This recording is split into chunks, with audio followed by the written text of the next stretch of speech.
Hi everyone, welcome back my channel. ఏం చేస్తున్నా అనుకుంటున్నా చెప్పేసేయండి, చూపిస్తా చూసేసేయండి. ఈరోజు అమావాస్య కదా, అమావాస్య రోజు మా ఇంట్లో స్పెషలే. ఈ అమావాస్య అనే కాదు, ఏ అమావాస్యకైనా మేము ఖచ్చితంగా మా మావయ్య వాళ్ళ అమ్మకి నాన్నకి భోజనం వండి వాళ్ళకి పెడతాము. ఇల్లంతా క్లీన్ చేసుకొని వంట చేసి వాళ్ళకి పెడతాము. ఈరోజు అమావాస్య రోజు వాళ్ళకి పెట్టిన తర్వాత మేము తినే ముందు కొంచెం అన్నం తీసుకుపోయి గేట్ కాడ పెడితే 2 కాకులు ఖచ్చితంగా వస్తాయి.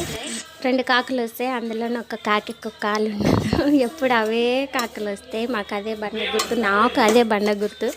ఎందుకంటే ప్రతిసారి ఆ కాళ్ళని కాకొకటి, ఒకటేమో మంచి కాకు వచ్చి ఇంకా అన్నం తిని కొంచెమే తింటాయి, మొత్తం ఏం తినవు. ఇంకా సప్పుడు చేయకుండా తినేసి అట్లనే పోతాయి. మేము ఈరోజు వాళ్ళకి పెట్టిన తర్వాతనే ఇంకా మేము తింటాము. చూపిస్తా అది కూడా. ఇంకా మా మావయ్య వాళ్ళకి పెట్టేసి దండం పెడుతుండే ఏమేమి ఐటమ్స్ పెట్టామో చూపిస్తే చూసేసేయండి. వైట్ రైస్, పప్పు, టమాటా, పెరుగు, టమాటా చారు. ఇంకోండి వీళ్ళే మా పెద్దవాళ్ళు. ఇంకా ఉన్నాయి వంటకాలు, సల్లమిర్చి, గారెలు, ఇవి పాయసం, గారెల కాంబినేషన్ పాయసం, చింతకాయ తొక్కు, పిల్లల కోసం ఉత్తపప్పు. ఛానల్ని సబ్స్క్రైబ్ చేసుకోండి. మీరు ఎవరైనా ఇలా చేస్తుంటే